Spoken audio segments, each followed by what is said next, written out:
வணக்கம் அன்பான மாணவ குழந்தைகளே, நீங்கள் இந்த வீடியோவில் பார்த்து கொண்டிருக்கிறது அண்மையில் யாழ்ப்பாணத்தில் தோன்றிய டொர்னடோ என்று சொல்லி அழைக்கப்படுகின்ற சுழல் காற்றை பற்றி தான் நான் இதில் பார்க்க போகிறோம்.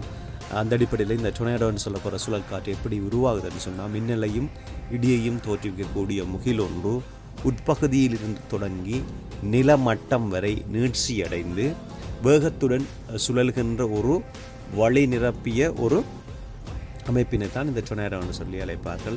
கூடுதலாக பார்த்திங்கன்னு சொன்னால், இது சூறாவளி ஏற்படுகின்ற காலப்பகுதிகளில் கடும் இடி மின்னல் புயல் போன்றவற்றுடன் உருவாகக்கூடிய ஒரு மிக முக்கியமான ஒரு இயற்கை சீற்றமாக இது கொள்ளப்படுகிறது.